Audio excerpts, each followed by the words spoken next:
ഇന്ന് നമ്മൾ പ്രത്യേകിച്ച് പ്ലാനിംഗ് ഒന്നും ഇല്ലാത്തൊരു ട്രിപ്പാണ്. ട്രിപ്പൊന്നുമല്ല, കൊന്നപ്പൂ പറിക്കാനായിട്ട് പോവുകയാണ്. നാളെ വിഷു അല്ലേ, അപ്പം ഞാനും പൊന്നും കൂടെയാണ് പോകുന്നത്. പൊന്നു കൊന്നപ്പൂ ഒന്നും കിട്ടത്തില്ല ചേ, ഇവിടെ എവിടെയെങ്കിലുമൊക്കെ കാണുമെന്നൊക്കെ പറഞ്ഞ് ഞങ്ങളിങ്ങനെ വീടിൻ്റെ അവിടെ നിന്ന് ഇറങ്ങി കുറച്ചൊരു 2 കിലോമീറ്റർ അപ്പുറത്ത് ഇങ്ങനെ പൊയ്ക്കൊണ്ടിരിക്കുക. അപ്പോൾ അപ്പുറത്ത് പാടമൊക്കെ ഉണ്ട്, അപ്പോൾ സൈഡിലൊക്കെ ഉള്ളതാണ്. പക്ഷേ നാളെ വിഷു ആയ കാരണം എല്ലാവരും പറിച്ചെടുത്തിട്ട് പോയി. എന്നാലും പെട്ടെന്നൊരു വളവ് തിരിഞ്ഞ് ഞങ്ങൾ ചെന്നപ്പോൾ ഒരു വീടിൻ്റെ ലെഫ്റ്റ് സൈഡിൽ മൊത്തം കണിക്കൊന്നപ്പൂ നിൽപ്പുണ്ട്. ഞങ്ങൾ വണ്ടി നിർത്തിയപ്പോൾ അതിൻ്റെ ബാക്കിൽ വേറൊരു ചേട്ടൻ കൊണ്ട് വണ്ടി ചവിട്ടി. പുള്ളി ആ വീട്ടിലിരുന്ന തോട്ടി എടുത്തിട്ട് കുറച്ച് പൂവൊക്കെ ആദ്യം പറഞ്ഞു. ഞാനോർത്ത് കുറച്ചൊക്കെ മതിയായിരിക്കുന്നത്, പക്ഷേ പുള്ളിക്കാരൻ നല്ല രീതിയിൽ അത് പറിച്ചെടുത്തു, കുറേ പറിച്ചെടുത്തു. അത് കഴിഞ്ഞ് പൊന്നിനെ ഞാൻ വണ്ടിയിലെത്തിയിട്ട് ഞാൻ ഇപ്പോൾ ജസ്റ്റ് വീഡിയോ എടുക്കാൻ വേണ്ടി പുറത്തോട്ട് വന്നു.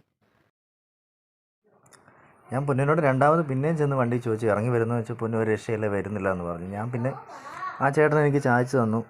ഞാനത് പതുക്കെ നമ്മളെക്കൊണ്ട് പറ്റുന്ന സ്ഥലങ്ങളിലുള്ള ഇതൊക്കെ ഞാൻ കണിക്കൊന്നപ്പോൾ പറിച്ച് എടുത്തു.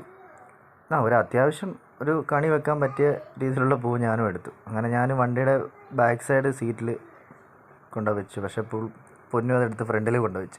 പൊന്നിന് ബാക്കി ഇരിക്കണം എന്ന് പറഞ്ഞിട്ട്. അവിടുന്ന് ഞങ്ങൾ നേരെ തിരിച്ച് വരുന്ന വഴി കരിമ്പിൻ ജ്യൂസ് വിൽക്കുന്ന കടയുണ്ട്. പൊന്നിന് കരിമ്പിൻ ജ്യൂസ് വേണമെന്ന് പറഞ്ഞു. അവിടെ വന്നപ്പോഴും പൊന്നു വണ്ടിയിൽ നിന്ന് ഇറങ്ങത്തില്ല, ഒരു രക്ഷയില്ല. എന്നെക്കൊണ്ട് പറ്റത്തില്ല, അച്ഛ പോയി മേടിച്ചുകൊണ്ട് ഇങ്ങോട്ട് വന്നാൽ മതി എന്ന് പറഞ്ഞു.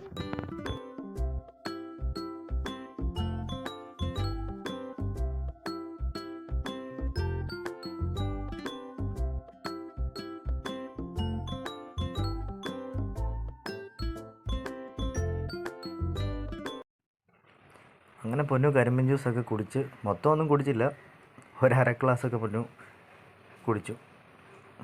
പിന്നെ ഇനി ഒരിടത്തും പോകണ്ടെന്ന് പറഞ്ഞു, കാരണം നല്ല വെയിലാണ്. അങ്ങനെ ഞങ്ങൾ അവിടുന്ന് നേരെ തിരിച്ച് വീട്ടിലേക്ക് പോകും.